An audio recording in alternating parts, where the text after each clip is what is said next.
आज संपूर्ण महाराष्ट्र राज्यामध्ये पावसानं थैमान घातलेले आपल्या सर्वांनाच माहीत आहे की फार मोठ्या प्रमाणामध्ये पाऊस चालू आहे आणि त्याचाच भाग म्हणून बार्शी तालुक्यामध्ये सुद्धा मोठ्या प्रमाणामध्ये पाऊस या ठिकाणी झाल्याचं दिसून येतं आहे। आणि खऱ्या अर्थानं वरचा जो भाग आहे कळंब तालुक्यातला वगैरे वाशी हा संपूर्ण भाग तर आपल्याकडं जरी 65 मिलीच्या पुढं आकडा ओलांडलेला नसला अतिवृष्टीचा तरी वरच्या उत्तर भागामध्ये वडजी वगैरे ह्या सगळं जो तलाव वगैरे आहेत त्या संपूर्ण परिसरामध्ये जवळपास 120 ते 130 मिलीमीटरचा पाऊस झालेला आहे। त्या पाण्याच्या फ्लोने आपल्या कोरेगावच्या तलावामध्ये जे पाणी आलं वडजीतनं त्या नदीचा जो सांडवा सुटलेला आहे त्यामुळं कोरेगाव चूम खडकुनी हा भाग संपूर्ण नदीकाठचा बाधित झालेला आहे व अन्य बऱ्याच ठिकाणी पण जरी काही 65 मिलीचे आपण अतिवृष्टीचं आकडा ओलांडलेला नसला तरी सुद्धा रोजचा जो सततचा पाऊस आहे त्या पावसामुळे पण आपल्या तालुक्यामध्ये काही नुकसान झाल्याचं दिसून येत आहे।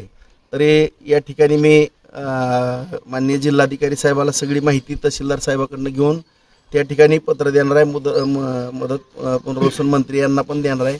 माननीय मुख्यमंत्री दोन्ही उपमुख्यमंत्री यांनाही भेटून ही सगळी परिस्थिती त्यांच्या निदर्शनास आणणार आहे। निश्चितपणाने या ठिकाणी 2 दिवसापूर्वीच मंगळवारीच माननीय मुख्यमंत्री फडणवीस साहेबांनी बैठक घेतली। दोन्ही उपमुख्यमंत्री त्या बैठकीला उपस्थित होते आणि जवळपास राज्यामध्ये 12 ते 14 लाख एकर जमीन या ठिकाणी नुकसान झालेलं आहे असा त्यांचा प्राथमिक अंदाज त्यांनी काढलेला आहे। भविष्यकाळामध्ये सुद्धा आणखीनही पावसाची शक्यता आहे त्यामुळं भविष्यकाळामध्ये काय घडामोडी घडतात ही शेवटी निसर्गावरती अवलंबून आहे।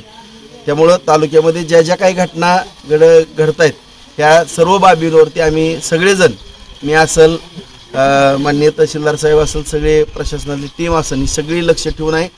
मी रात्रीच माननीय पालकमंत्री महोदयांना काल सकाळपासून विनंती करत होते की आपण स्वतःच बार्शी तालुक्यामध्ये या तर त्यांनीच मला सूचना दिली की राजेभाऊ तुम्हीच माननीय तहसीलदार साहेबांना घेऊन जावा। आपण दोघंही माननीय पालकमंत्री जयभाऊ गोरे साहेब आणि मी दोघेही माननीय मुख्यमंत्री देवेंद्र फडणवीस साहेब व दोन्ही उपमुख्यमंत्री यांना येणाऱ्या मंगळवारी जाऊन भेटून या बार्शी तालुक्यातली सगळी वस्तुस्थिती त्यांच्या कानावरती घालून पंचनाम्याचे ज्या ज्या ठिकाणी नुकसान झालेलं आहे त्या ठिकाणच्या पंचनाम्याचे आदेश मिळावे याकरता प्रयत्न करणार आहोत। आणि विम्याचं देखील आहे जवळपास माझ्या माहितीप्रमाणे 180 ना आता किती झालं 115 कोटी रुपये आपण झालेले जे काय आणखीन कोणाच्या काही अडचणी असतील बहुतांशी सगळ्यांच्या अकाउंटवर पैसे जमा झाले।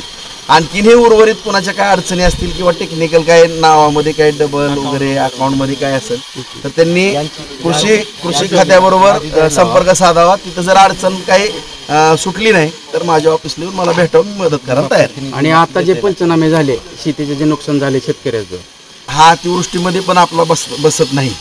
आता आपण जर सगळं सर्वे केला तर 65 मिलीच्या पुढे जर पाऊस पडला तर तो अतिवृष्टीमध्ये येतो। आता काही जणांनी विमे भरलेले मग आता त्या विमे भरलेल्याच्या अनुषंगानं ज्या ज्या ठिकाणी सोयाबीनच्या बाबतीत असेल किंवा उडदाच्या बाबतीत असेल किंवा कांद्याच्या बाबतीमध्ये असेल त्या ठिकाणी जागेवरती जाऊन आपल्याला पंचनामे करावे लागणार कारण आता पंचनाम्याचे आदेश तर आता बार्शी तालुक्याला नाहीत।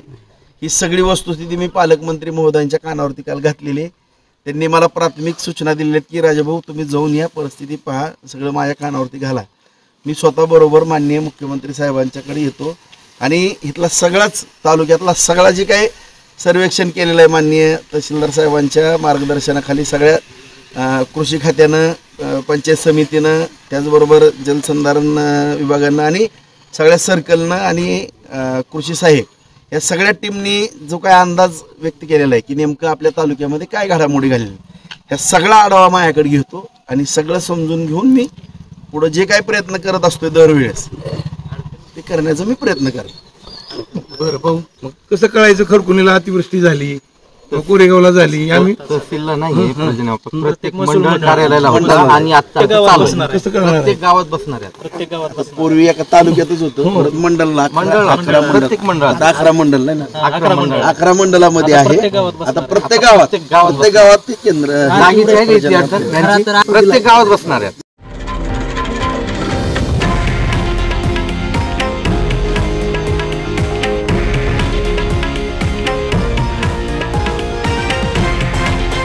हे आहे देशातील नंबर 1 न्यूज नेटवर्क आणि आपण पाहत आहात TV9 मराठी, एकमेव.